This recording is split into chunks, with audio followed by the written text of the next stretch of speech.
Okay, so I feel like this is definitely about love, and I think that this is the universe kind of forcing your hand a little bit. I think, just because um, right here in the center we have Lacey Moon's daughter with the Six of Angels, Six of Swords, transition, and we have underneath it the fairy godmother and the moon, right? Illusion. And these are really like mimicking each other for me. Mostly, not so much the Six of Angels, but the fact that we have an angel here in the future, we have an angel here, and Lacey has wings as well. I feel like the universe is kind of, it's like they talk about in this that, the fairy godmother can sometimes, she gives us lessons as well. And Lacey can kind of trick us into stuff, right? She's kind of mischievous. You can see that. There's a mischievousness about her. So I feel, and we see this angel kind of swooshing things out. And we do have, with the Seven of Hearts here, that's kind of got that illusionary kind of feel to it too. And I feel like they're kind of, putting you in a position where you have to do something, right? It's like, I'm not sure how they're going about doing that. We'll see if any clues come up along the way. But, it's like, she's got these two hands and she's, it's almost like sleight of hand. And I talked about in the beginning how there is this Venus, Neptune kind of thing happening. This is Virgo energy as well, because Venus is in Virgo. But there's this whole thing where we're going to feel like our dreams have been pulled out. The rug has been pulled out from under our dreams. And, this might be forcing your hand a little bit, right? In the conscious, right, the above, we have Tatan, the sylph, and she's like the idea girl, right? She sprinkles fairy dust, and we see this download coming down here, and this Knight of Trees, right? He's meditating. He's very still, and it's like, I just feel, and you might be, looking for the right words to say, right? Because, I do see the Lovers is in the air element. So this is something that you're thinking about. And this is possibly a decision, right? Obviously a decision. But then we have the Eight of Trees, right? This is the Eight of Pentacles. And we do see all these little hearts and stuff. And this kind of spiral. It's green. It reminds me of the heart chakra and like the portal of the heart and everything. But I just get this sense that you're really thinking about how to approach a love interest, right? Blondie, call me, working up the courage. And with this Tatan the sylph here, all of this, I feel like you're almost, you've been thinking about it too long, right? I feel like the universe is going to kick you in the butt, get you going. Because we do have, this is choices here too. We've got, okay, we'll get back to that because I do want to go back here to, hold on. You know, we have this King of Trees, the architect, in the past position. Once again, you know, this is a very grounded energy. And we see all of these little vibrations, and you've been sending out the signals, whether you knew it or not, right? What you wanted to create. And maybe you did, or maybe it was conscientious. Either way, you sent out the vision. You sent, you know, you spoke the words. You're bringing into creation, right? We see these little swirls right here, right? What's happening here? And the angels and masters is sitting above it. And once again, you know, I'm kind of seeing this kind of download thing that's happening. And, you know, the angels and masters is usually around when our lives are in turmoil, right? Which I'd say for most of us, that is what we're kind of going through right now. It is a master number, 33, which adds up to 6. We have another 3 here. This adds up to an 11, another master number. 9, 3, 6, 9. That is a very magical number. Tesla's favorite number. So there's magic in this. There's real magic in this. And, you know, this is just helping. I feel like Spirit's just helping you kind of move through this and kind of make this little transition that just needs to be made to, you know, I'm even seeing this as like the breaking of a cycle, right? It's swirling round and round, you know, and maybe even this night of trees that you've been, you know, sitting still for just a little bit too long, and you've got to break out of the cycle. So, I mean, this very well, yeah, I do think that you have love on your mind, right? And this 3 of Hearts is... look at that. There's like another feminine figure underneath here. It's like, I feel like you're seeing this person everywhere you go, right? Everything reminds you of them. And there is like, you know, a joyousness when you think of them. And the Spirit's sending you the signals, right? That's part of this, you know, Tate and the Sylph, all of this. I feel like they're sending you signs everywhere you go to make you think of them.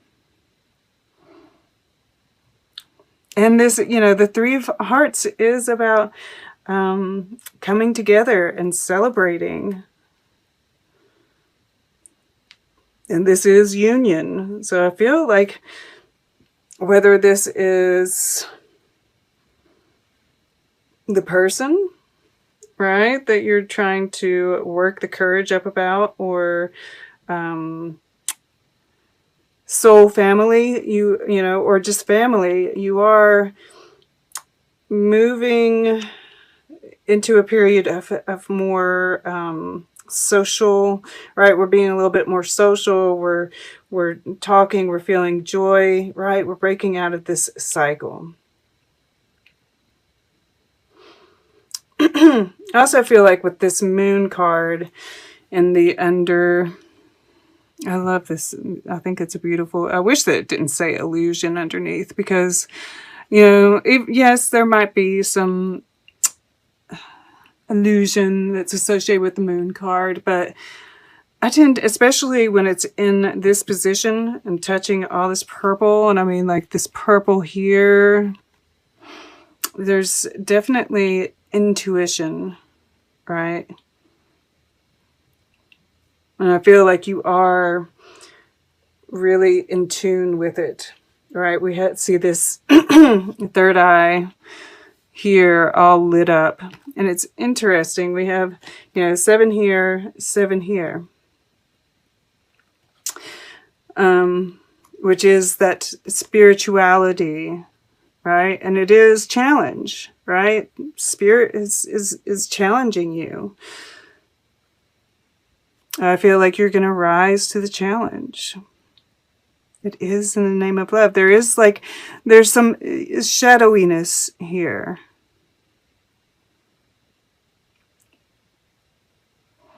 But sometimes we have to, you know, be in the shadow to really like tune in, right? And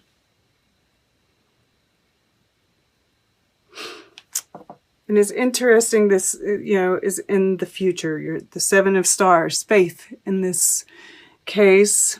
But, you know, I think of the Seven of Wands in a traditional deck. And it comes after the Six of Wands, after victory, right? This is defending your position, defending your heart in this instance, right? It might be that one of the reasons that you've been hesitant is because there would be some backlash, right? Perhaps people talking. I mean, and we have Nine of Stars here at the bottom of the deck. And it's interesting that, you know, it's kind of similar to this face here that's touching, right? Perseverance. And once again, there's, you know, defending your choice, defending your right. Yeah, we got, wow, Five of Trees, limitation, which would be the Five of Pentacles, right? And then the Six of Stars, success. Underneath that is King of Stars, alchemist. Once again, that alchemy coming in. And this is like, yes, inner alchemy, absolutely. Yeah, this could definitely be talking about the inner work you've been doing as well. But, you know, I can't help but feel like this is very much about, you know, for some twin flame love. And that it's worth the fight, right? To move past those limitations. Yeah, underneath that, wow.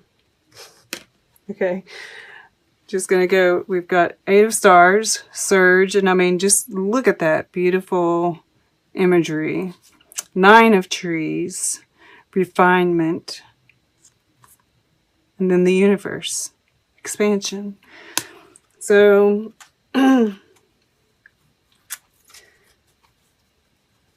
you're almost to the end of this, right? I mean, I feel like this Mars and Leo is like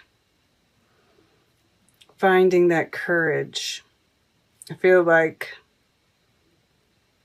you might be still working on moving past some blockages, making the choice to, yeah, to make those choices from your heart, right? That's what I'm seeing. I really don't feel like, I mean, some of you could make the move, but, yeah, the Spirit's really throwing you some curveballs, I think, to really, like, get you to move past these blocks that you have, to get you out of this cycle. Whether or not you know, get the courage up to make the call, hard to say. It's going to be different for each one of you, right? This is part of the choice. Okay, let's get a piece of art. Then we'll get closing guidance, and then we'll take a look at the underlying energies all together. All right, for Leo, Leo. Okay, to the right. The Nativity. That's interesting that we have, you know, it's like we are coming up towards the end of the year. You know, we've got a few months left, right? Threes. I can't help but notice it.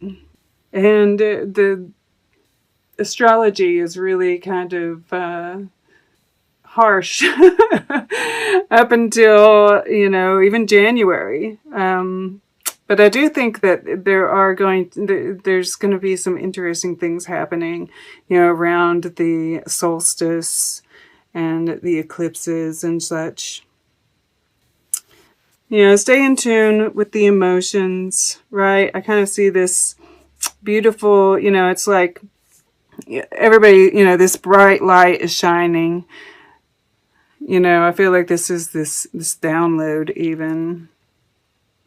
You might come into an understanding of how you're supposed to be moving through this period even, right? But, you know, stay tuned into your emotions, right? Kind of make sure you're noticing what's around you. You know, that's how we find the joy. And stay tuned in with the joy, even in the midst of all the chaos, right? That's how we find the peace in the chaos. And I feel like there's, you know, there's this newness that's happening, even, you know, this Christ consciousness, right? Rather than Christianity, Christ consciousness, right? Just holding that light in your heart, right? She's holding it, right? You know, it's like it's emanating from her heart, right? That love. It's too bright for some people, right? You know, I really feel like this is you kind of shining.